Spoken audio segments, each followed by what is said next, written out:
এইটো ভিডিঅ'ত আলোচনা কৰিম HSLC 2026 মেট্ৰিক পৰীক্ষাত MCQত গ্ৰেছ মাৰ্ক দিব নাই। বহুতো কমেণ্ট আহি আছে যেন ছাৰ MCQত গ্ৰেছ মাৰ্ক দিব নাই, ইয়াৰ প্ৰিয় এটা ভিডিঅ' বনাওক। গতিকে তোমালোকক মই এইটো ভিডিঅ'ত কেইটামান মাৰ্কশ্বিট দেখুৱাই দিম MCQত গ্ৰেছ মাৰ্ক আছে নাই। তাৰ কাৰণে আমি 2025 বৰ্ষৰ কিছুমান মাৰ্কশ্বিট দেখুৱাম তোমালোকক MCQত গ্ৰেছ মাৰ্ক দি পাছ কৰাইছে নে নাই।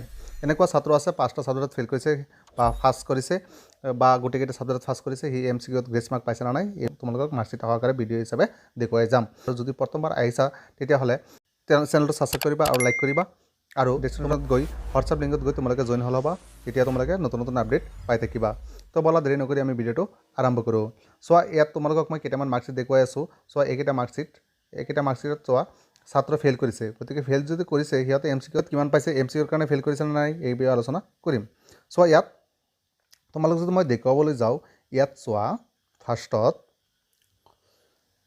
এইজন ছাত্ৰ আছামিজ লেংগুৱেজত যিহেতু তোমালোকৰ MCQ নাই, গতিকে আছামিজ লেংগুৱেজত চোৱা আছামিজ লেংগুৱেজত ফেইল কৰিছে।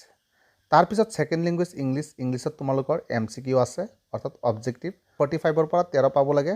এইজন ছাত্ৰই পাইছে কিমান 27। চোৱা, MCQত 27 পাইছে, 13 পালে ফাৰ্ষ্ট, সি 27 পাইছে কিন্তু সি থিয়ৰীত কম পাইছে, সেইকাৰণে এইজন ছাত্ৰই ফেইল কৰিছে। তাৰপিছত আৰু এখন চাওঁ ছ'চিয়েল ছায়েন্স ছাবজেক্টত, এইজন চোৱা MCQত 13 পাব লাগে, এইজন 17 পাইছে, বেছি পাইছে না, অৰ্থাৎ বহুত বেছি পাইছে, 17 পাইছে কিন্তু থিয়ৰীত 5 পাইছে, গতিকে ফেইল কৰিছে। এটা চাইছোঁ আমি আৰু এটা মাৰ্কশ্বিট যদি আমি চাবলৈ যাওঁ, চোৱা এইটো মাৰ্কশ্বিটত তোমালোক যদি চাবলৈ যোৱা, চোৱা এইজন ছাত্ৰই MCQত চোৱা ছেকেণ্ড লেংগুৱেজ ইংলিছ MCQত 13 পাব লাগে, এইজন ছাত্ৰই 37 পাইছে। আৰু এটা ছাবজেক্ট আছে ইয়াত চোৱা, এইজন ছাত্ৰ জিঅ'গ্ৰাফীত এইজন ছাত্ৰই ফেইল কৰিছে, অৰ্থাৎ জিঅ'গ্ৰাফীত যিহেতু MCQ নাই এইজন ফেইল কৰিছে। তাৰপিছত চোৱা এইজন ছাত্ৰ কেইটাত ফেইল কৰিছে, 1 2 3 4 5টাত ফেইল কৰিছে।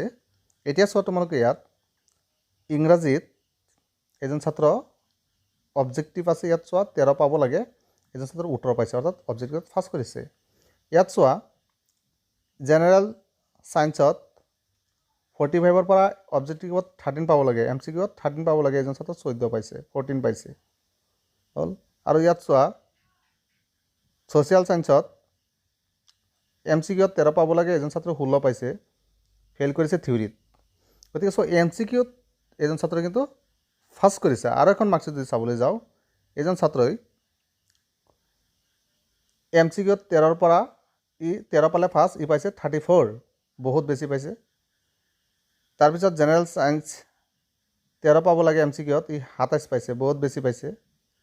আৰু এটা আছে এইটো ছাবজেক্ট মেথামেটিক্সত MCQত এজন ছাত্ৰ 13 পাব লাগে, পাইছে 24।